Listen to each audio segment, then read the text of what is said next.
Okay, so I thought that coffee time with Peter Gomez. Actually, ST was there before him. ST, yeah, Jai Jerafam, but he came there with some BS.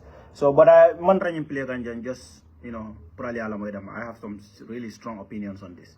And I want to share my opinion as well. So, and other people that really want Gambian music to go to the international level should do is make sure like we all when we talk about us the young ones, for us to communicate and have a final say on something sometimes it's a little bit difficult. Because the egos, some people would rather be focusing on themselves than having or taking part in some national development or whatsoever case it might be. It's not sounding well, in this case, because it's about 2 minutes before diatribe. But I just want you to have an idea. You may not make a lot of sense out of it. He sounded so incomprehensive. Maybe only God knows what he's battling. Okay, maybe not motherfucker. Only God knows what this youth is battling with. But I just want to say something. Mokana in a tribe attack because of this. This guy does not know what he's doing. He does not know. Nimanta more represent Ganjang. Okay, please. Nimem minajang comment section order. Nimem nara anti fenkol crip corrupt. This doesn't fall under that category. And I will tell you what this is. This is a bait. This is a bait. If you fall for it, if you fall for the bait, be block la. Mo kana si fojande, mala fi fa moy si fojam. Please, mo be comment la. Mala fa moy si fa fojam. Ni ndo kele amerete les smart tamolti. Wait for it. For you people, I'm under sense making whatsoever. It's not you guys just BS. Advocate more on that, like to sensitize people. Let them know that the Afro music. Yeah, okay. It's not making any sense. So I'm not gonna bother you with that. I'll forward it to minute 13 because Nadia mo kumase ikalonako this guy I premeditated. Yeah, understand? It is premeditated, but he has no way. He's not articulate or anything. He's not with all his fake accents. It's difficult to even listen to him. To be honest, love to start like 3 minutes before the diatribe, but I really cannot because this is difficult to listen to. The young man really needs help, like at least. Whatever we're trying to sell, it's gonna be sold.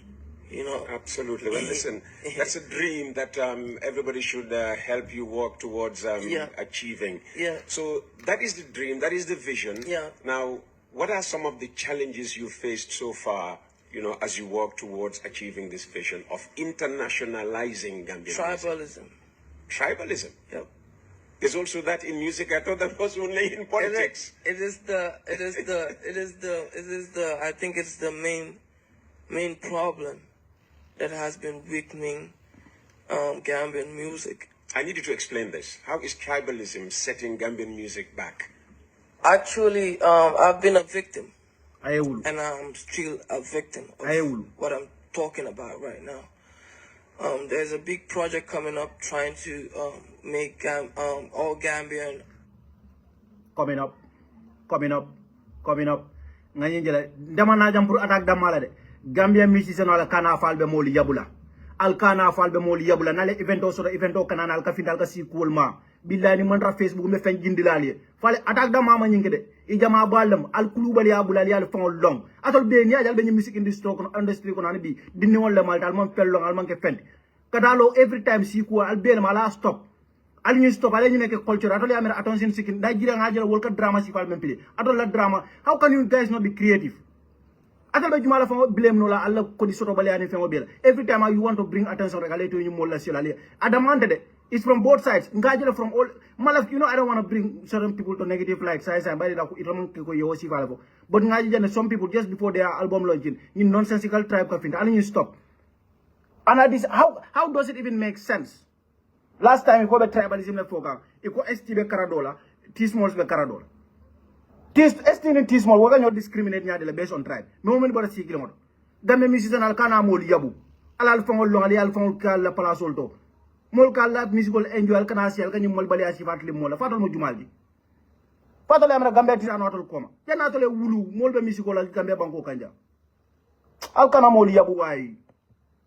Artists, one, per se, and making sure like whatever we do on songs to sensitize the people, it's coming from our hearts, not just, you know, you've been paid to perform to sensitize about Look, unity. I can't, you see, yala accent, this guy is fake. In ala accent, and this applies to anybody. Music is about originality. Originality, artistic work, you have to be very original. Speak your freaking, like, you can jumala imitate. Who are you imitating? Music is about being authentic. The real music, yeah, is one that is authentic. Fake mangtara music work. This is artistic work. The more natural and real it is, the better it is. The best it becomes. The better it becomes. Yeah, I'm sorry. I can't say conclusively, but it looks more like that, to be very frank with you. Ni ala jibe video la mantra video ni keka ni ala body language jibe ya nyada I nya class ole dung nko ngalbe ya java manya ngana camera flip. And you just got your money, that's it. For me, I've been singing in Wolof, and most of my fans are Wolof. Yeah, I have a lot of Mandinka fans. I have a lot of fans that are in Mandinka societies, in other Jola societies. But look, hopefully in Majago society as well. Yeah, but in all of these ethnic groups, they have their artists. Anyo wulo. Jumalo fonye ko siol be la artist also game. Ye injele. As if ateba foka amange come ka culturally bla be no. Ataba mena wala COC mole be ka support like ndogal kana moli yap. Gambe artist la ko sia bara le ngajele do lo raja ka mol neng ngawe fon jela artist ka lo ka mol neng. Atol la fakira problem multi boy. Ku kile me albo wala kala de. Ibe kala either musical artist or drama artist. Balanta flow be no la. Boy. When you go to the Mandinka people, they have their big It's star. difficult to listen to, bro. This is difficult. That they will always want to praise whenever there's a geek or something that's meant for somebody like Attack. They will rather give it to their person. And when Attack has a show, most of these people will just want to segregate and make sure like no Mandinka goes to Attack show. Oh, that's sad. They've been Yeah, ila soul all the time tribe kana jeldo ni so so ni member simendo waya foko ni sidol ka kari attack le because of ala si ala nyim kulubali ya bula nyim kulubali ya nakal be nyina bulala Gambia don't say Gambia divide not yalla ñun tribalism an kanyana fo mole even in the area of politics jama yes interest ila interest wala ka ba pare mina lack of creativity to mo be ñim modern jamano men do Nigeria demi meron le be je bu jangol lo i manke bu keti artistic work on atol profile bol ñato bagel alba sir ndial be tay sabal alba drokol mala fal ko ngol ka tay an muso fa ngal ta futu no la ya sindi fenda fo barakanta yani kalanta yani katibalia this modern digital age mol ka kodo make le anyhow with their artistic work Gambia artists o ñom mo xamé faringo ñom mo xamentango itajira ka tay sabaka drogo man normally I don't like to say these things but I have to tell them drogo ma rek yetare ay al kana mol fe away. They've been doing it on social media, trying to discriminate, trying to take me down all these days. Whenever you say something good about me, it's not relevant, it's not important.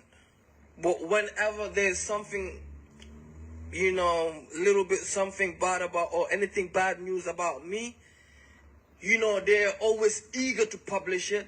And also to add some little stuff that's just gonna worsen the case. Actually, most of these big media houses are owned by the Mandinkas, I might say. When you talk of the big. Yeah, let's avoid names. Let's. Yeah, no, I'm just very gonna disturbing. How embarrassing. Make sure like this thing that I'm talking about precisely this year, we're not here to, you know, you know, I don't know how to say it, but whatever has to be said, I feel like has to be said. It don't matter how the next person gonna feel. Yeah, premeditated. But I feel like whenever like there's something good about whosoever it is, it has to be published in a positive way, and the support don't always has to stop at one person. Like this or artists. Atake iman to nyafo ye kutu dang ye fania dang Gambia media ite mo wolon tolti. Gambia media ni la friends be media household men e mo lonje. Gambia is about who you know. In tribalism bullshit a be tay nyamo kono jana. Gambia is a country of who you know. Mo le wolon. But ite man fango be nyinaten. And despite all this, I wish Africell never cancel your contract because Peter you recently had a contract with them. Because you need help. So I will definitely not call for Africell to cut your support line. Africell, please don't abandon him. Allah Kumandalia Yamari, Nabakala ambassador to let him not repeat such. But don't cut his sponsorship, please. But in the same way, Attack, you need to be very, very, very careful. Seek help if you need to. Nialongo, you have addiction problem, go and deal with it. Mol kanyim fo mole han mena ko sono mol bodeno to sako mom yalon ko askeno yeb ma fengola ma dro o ka ma fengola ma idal ko lendal. You need to go and seek help. That is not an excuse to come kana ka fo mol fele nyokam based on SEO. Okay. You know, they always have to generalize it and make sure like, you know, all of us that are coming from other ethnic groups are also benefiting from these, you know, positive spreading of news, you know, actually. So that's my point. So, but whenever I have anything, you know, good, they're not gonna post it. My successes, my big moves, or all of this stuff that's been going on in my career, they never want to talk about it. But whenever, you know, Attack has been, interrogated or whatsoever or stuff like that, they are, you know, making sure like they are even just even spice it up, you know, to make sure like they have what they want. But you know, there's a saying, whatever doesn't kill you makes you what? Stronger. That's why I'm here still. Exactly. Yeah, so I feel like, you know, not only the social, but it's been, like you said, in the politics, you know, like whenever, like, even politicians are having their rallies, you see yourself, the Mandinkas standing their side, the Wallahs standing their side, they do it in groups. So this is gonna, I feel like by time, we don't know where this is gonna lead to, but tribal conflict is something that led to Rwanda in wars, Sierra Leone, Liberia, and we don't want Gambia to atol bukamalu atol ite bukamalu attack atol lawni ku furi ngom ngalongo. You are seeking attention. We know that you are seeking attention. One, we know that you want views for your next project that is upcoming. It is a Gambian do no tribalism. How do you think we are stupid enough to fight against one another, to fight each other just because Attack has an upcoming project or upcoming music? Are you dumb? You must be so silly. You must, bro, you acting so reckless, to be very frank with you. Don't get your calendar just because you have a project that is coming and you want it to boom. Are you crazy? It may kalangola wahi. It may fall long. I swear it may fall long. Countries that we've seen being in tribal wars. And I can tell you, musicians can play a lead role. Yeah, this lead role, that's what I'm talking about. This lead role has to come from the heart. Like, you know, a big Gambian artist that is representing an ethnic group is wrong. Yeah, boo. Gambia is a freaking free market. Senegal can dominate Gambia. People complain about it. What happened? Perform. If you perform, you are going viral. Gambia may celebrate for you. In fact, Attack, let me just tell you this. If you see that you are not thriving well in Gambia, maybe you are just not doing well. Because Gambia and Senegal are all doing enough. Maybe if you succeed, you went to a level that Senegal is celebrating you and Gambia is not, we can say, oh, Attack, maybe Yamira Manke tribalism. But yeah, I want to believe what you are saying. Malafika focus a lot on comments, but I acknowledge what you said. Come on. If like Mali is celebrating Attack and we are not, if Guinea is celebrating Attack and we are not, we could say, yeah, the guy probably is a victim. Attack ye funny dangila kurto kuna ila kurto funny tep pacha kaj iman to nyafo. Iman to nyafo. Ndem kalaf kamone bari mbe nena letem kamone letem do kere. Nyindini mero. Imagine boy nyindini wala lefa kamol fay nyoga. Amandra Keka on behalf of a Hanala family from Amandra Kekawal. He's not doing it on behalf of any tribe. Ayebu, ala Projogol Kana, ala Famoleta or Jibe, ala Famolena, ala Mento, ala Famole or follow. Not left attention all. Igalo mena from Konyi lazy, you know, profile of Waralinyama, even a good social media handlama, a mass set up no. This guy is lazy. Is that anybody's problem?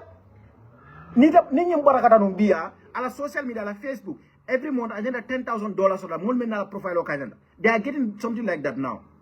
Every month, ala social media dama, ala YouTube and Facebook, $10,000, agenda $5 every month.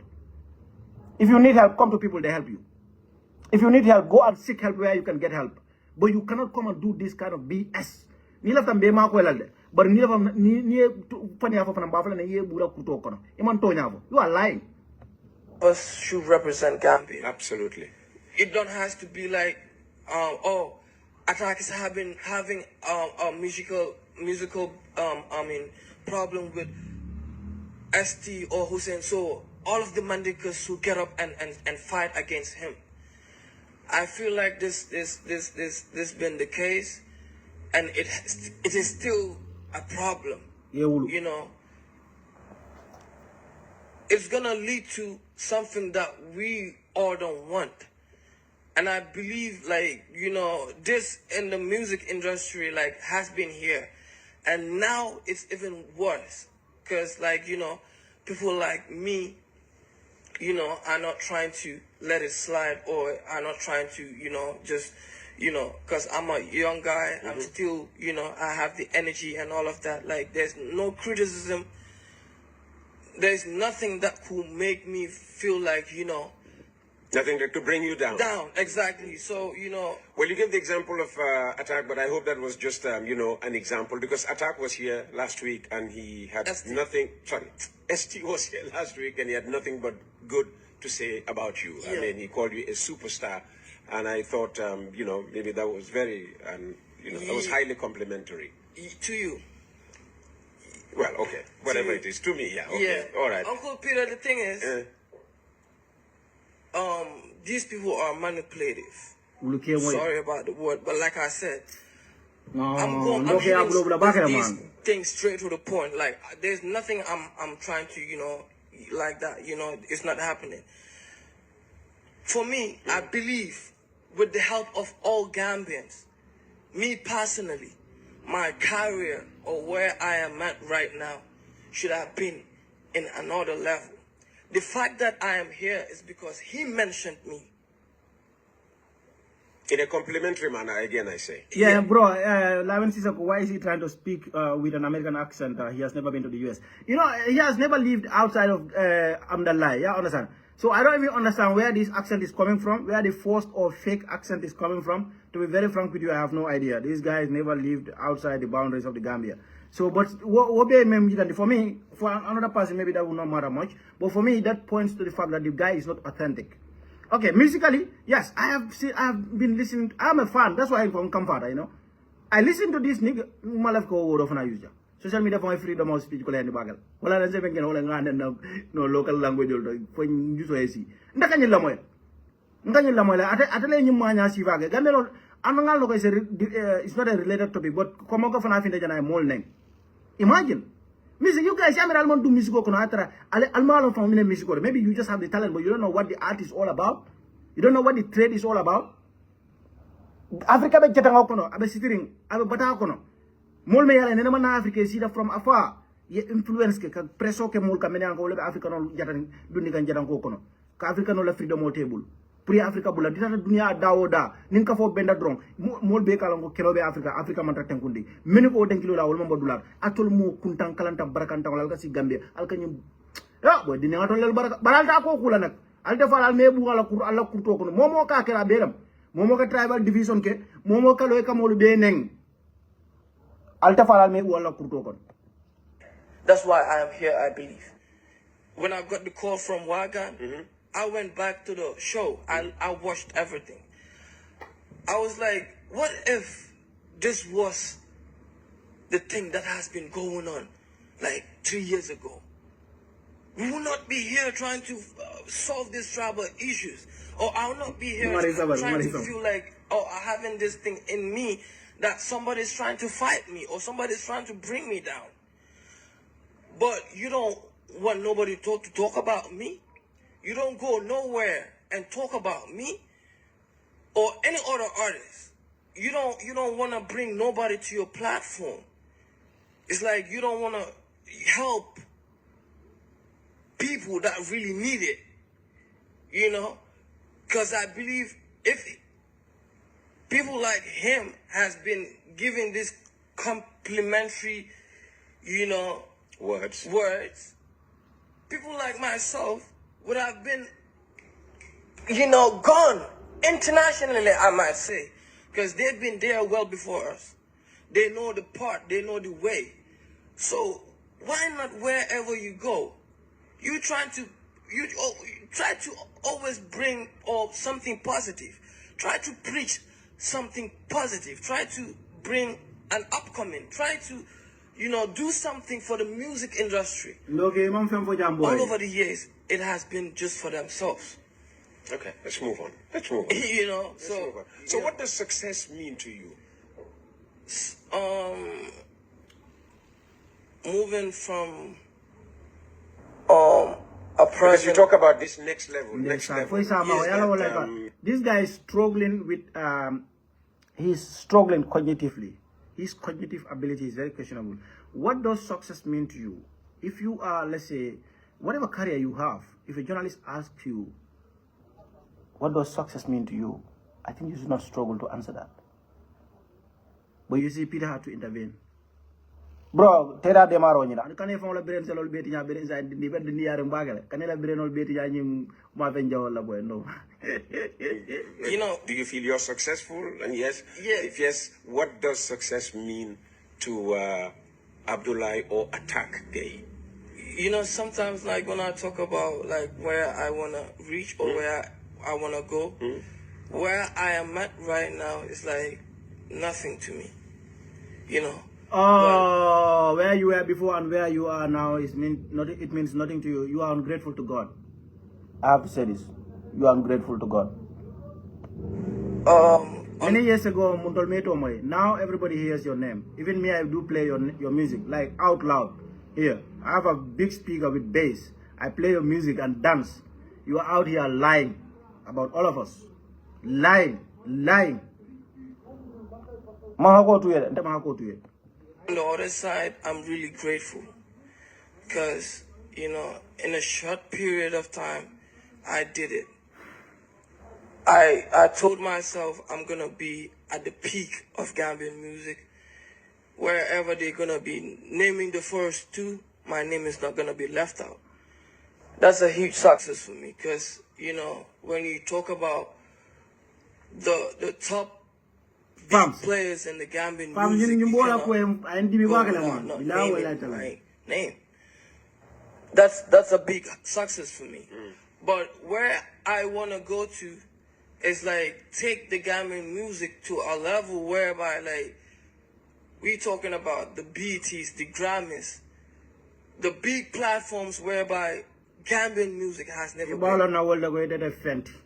The BETs and the Grammys, those before you full care wala Gambia namba fa Senegal namba wala artist man care wala Baba Mali ngala voice moy janne movie to I listen to Baba Mali's voice here in the West in a theater.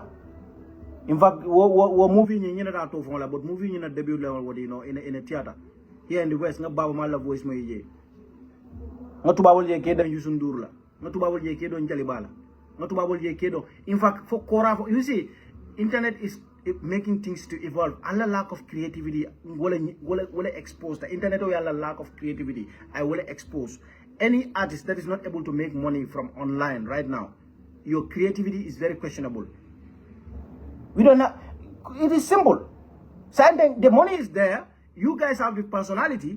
All you need to do is to set yourself up and start earning money from it. You are not doing that. You are there struggling for the drug olma. You don't even need to, bro. Allah lack of creativity. Yeah, internet will expose. Alkanyen ye jaliba la success be is outside of internet. Wala na internet ona rana flow to nyola. Because jaliba site ale, jaliba ala hajo lonne, jaliba is authentic and natural and organic. Ane menu ba kata sifal. Banya ja tol dolbije alla dawlo ka wuli. Atol be doyare nte nyamende. Alla dawlo ka wuli akaji, akaji. Because you are not consistent with what you do. Dengan buga lu yomba torop. Dengan buga lu yomba. That's where I want to be at. That's where I want Gambian music to be at. I want the American people to know about what we have going on here. That's what we have going on here. Let's say because you are talking about tribe here. What tribe in the Gambia? Send musical instrument. You can play it and sing with it and sell it to the Western world. That's what you need to be busy doing. If you want to sell us, continue selling us and be quiet. Time like when it comes to praising, we will do that. We will outline and highlight any artist who is doing good enough. But you are here useless. I don't know. Some of you, I think you just have a few songs in your bag, and that's why you very easily hit the ceiling and you just start to show frustration. I don't really know. Because Gambian artists show frustration very early on. Yo, can you come as yo, attack. Me, I'm here for some time, you know. But man, don't joke Gambia. I know you were a damn bloody student. Ken Dagudla, Ken Hamutla. But within these years, even while I was away, I could hear your name. You're just coming now. And the attention has been given to you appropriately. I don't really know. If you ask me, I think you are more authentic than certain people. Man, I know Gambian artists, I'm going to give it to you. You are authentic. With your, what is it called? With your mbala. But it's a fake accent. Look, I'm not going to take it back. You're not authentic. With your voice, when it comes to the way you sing. So you need to think about how you can take that to the next level. I see people using voice enhancement a lot in Gambian music. Me, I don't like that. I even try to complain about, but I don't. If I have the platform, I will tell them, please, you stop using these BS all the time. It's not sustainable. If we give you live band, you cannot even perform because of voice enhancement. So people like you, people love you, but maybe you don't even know that.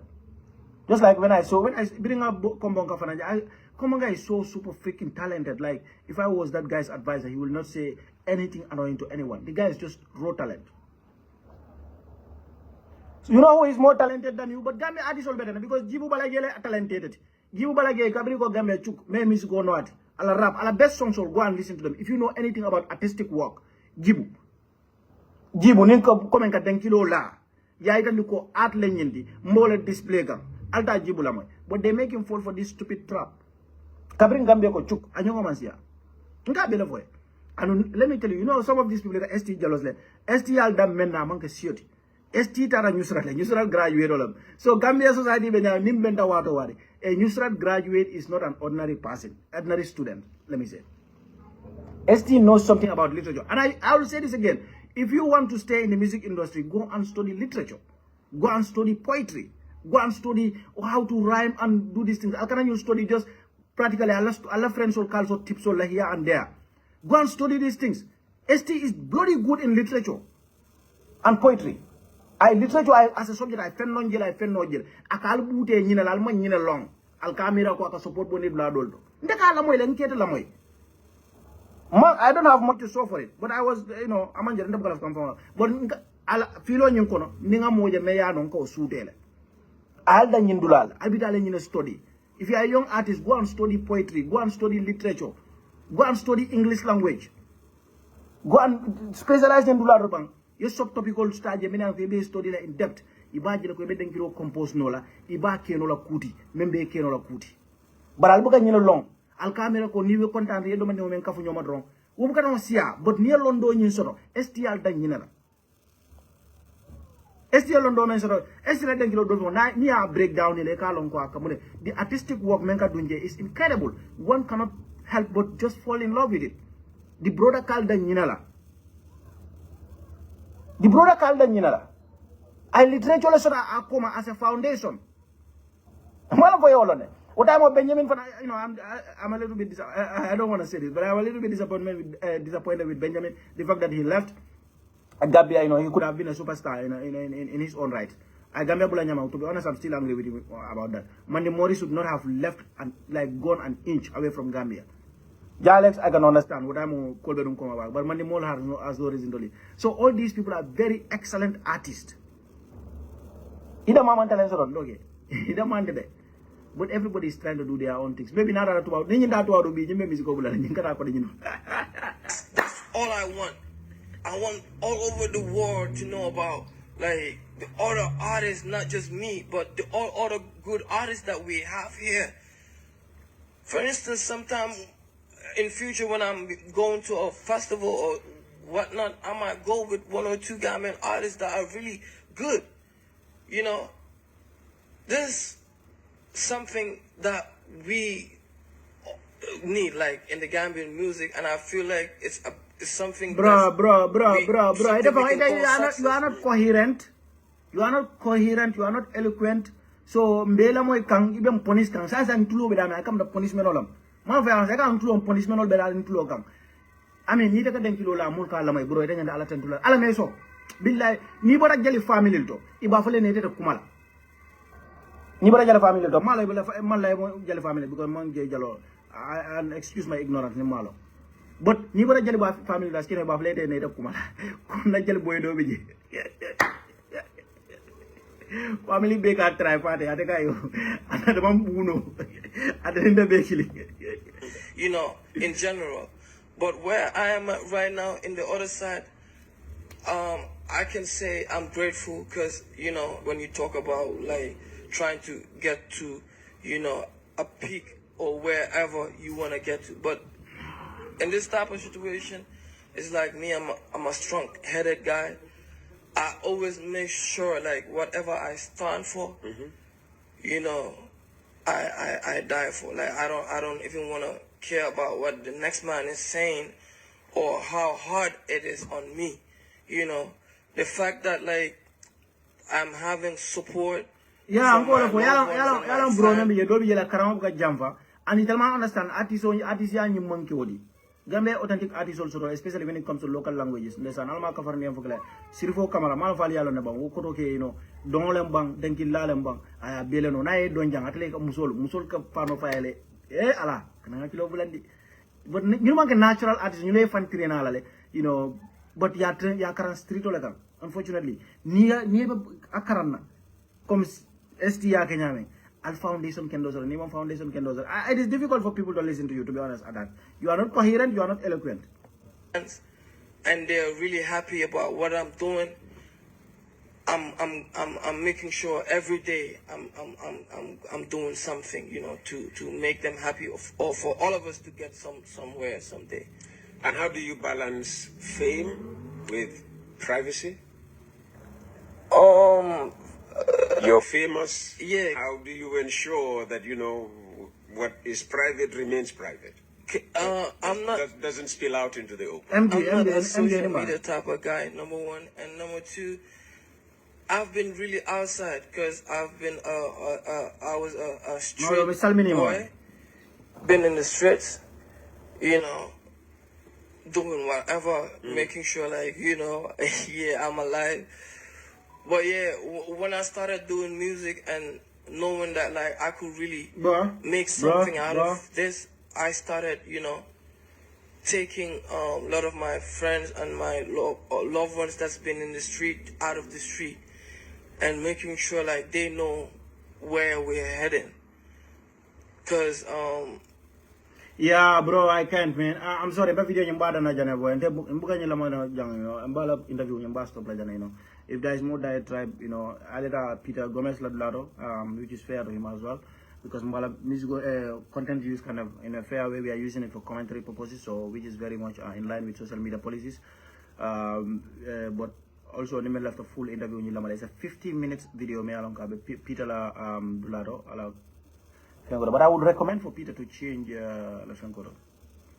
Ala title all the time and naka Fiancoro. Akatu ala consistently CTPPG. I understand, but I think when he do some little research about YouTube titles, and then change that. Anyway, yeah, he will not. Ni mo full ngol, you know, ni mo full ngol. So in so many left a Gambian photo, wala nyo go. Gambian misi senol dal danyo nale. You know, ikatol men bait. Alkana bait tad. Ni men dare kara wani sina nyina because attack koteng.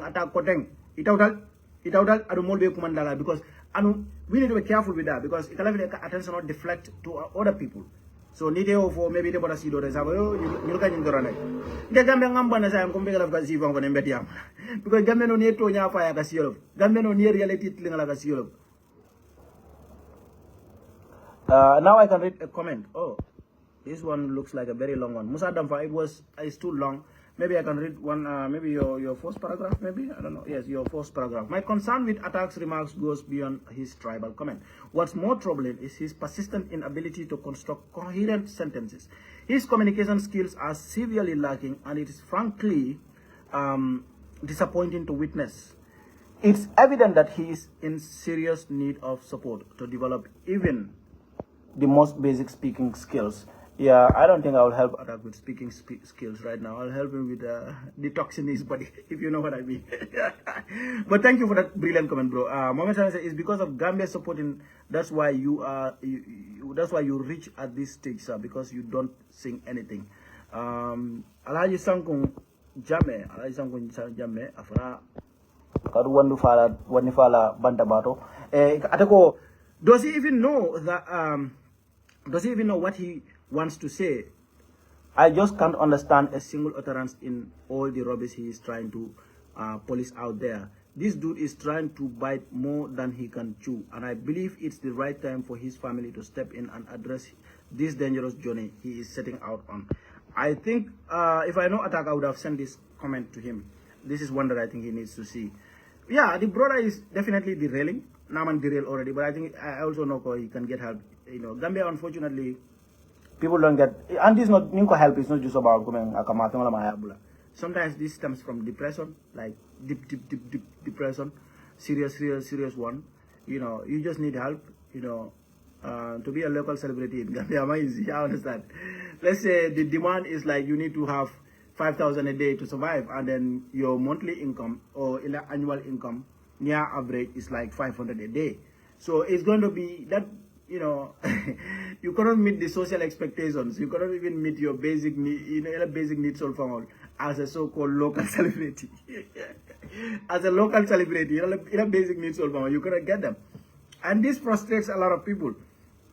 You know, one of my Omar Damfa said, Attack did a grave mistake. He will regret. He's failed now woefully. And that put in the bad spotlight, but yeah, somebody else did this before. But his career. Well, I don't think that guy was very talented anyway. But Attack, I know Attack has more capabilities. He's more talented than that person. Attack is good in a way. In Gambian standard, you know, he's good at what he does. I don't want to take anything away from that. Because never music do be boy bawang kan back wala. But bring on your boy Attack boy. You cannot make us fall for the tribal bait. No, this is not how the average person from your background thinks. No, that's not how they think. You don't represent them. We are not going to, so anybody who is trying to go for fire, go and look for something else. Don't fall for these tribal baits. Yeah. Ikatara udronela nonsense so purituli ota. Atre bene destroy. But it doesn't full of they don't even hate you. That's the sad part of it. They don't even hate you. They just wanna, you know, put something out there, put la music was sell no. Gambia artists. Nigerian ka kidnapping you'll be fake, can you neng after behind the scenes it will be killing it. You know, we have seen all kind of drama, but like, main you guys, your lack of creativity, because you know saboka kele, you know, beef, as they like to call it. Molka sambale, you know, I think artistic work in Katano, you know, it's normal. It's a culture within the trade. So nobody can say like the music industry will be free from beefs. No one is even going to be boring. But I have not seen people bring in the issue of identity into it. The issue of identity. Some consumers say the Attack's launching is approaching and his hype is for that, but these utterances may hurt him in the future. I mean, are you serious that, because this is what I wanted to know. Some we didn't comment because I have a project like that, so it wasn't specific. So I want you all to know, that's it. adu mol me yakeno before attack or final that the same thing them. Please guys, Gambian artists, you can do better than this. This is not just about attack. Please hear me out on this. This is not about just attack. Gambian artists, dani. Our social fabric is much more stronger and more important than what you do for our country. Ngal dani. You cannot be selling our identity at the same time. You want to split us. You want to divide us. You want to fight. You want us to fight one another. More like a message. Let me see what he's trying to say here. It's utter nonsense. Looks like Smila Konyari, Smila live video play. Maranga Smila video player. Aliana man. Smila Konyari. Before Allah defal music industry mamota high all of us society here. Before Allah represent Al Gambia. Land. Before the theater cut. The Gambian music scene was shaken when Bai Babu went live on Instagram, making bold accusations that left fans and industry players stunned.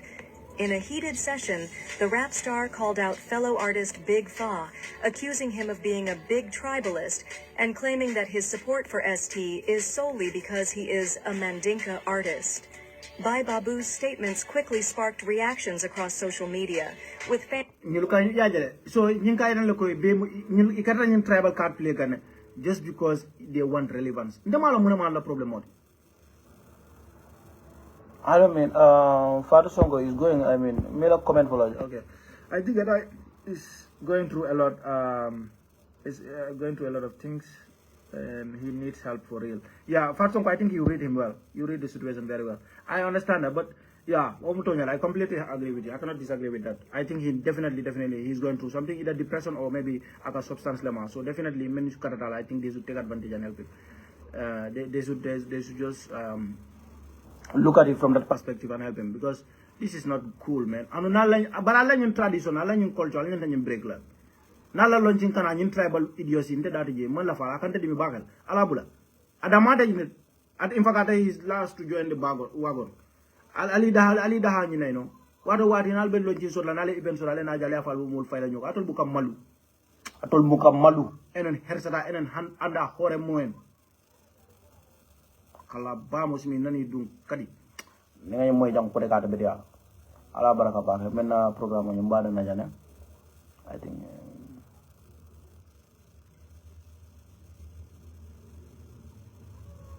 okay ala baraka ba me programme ñu mbada na jane thank you we meet we catch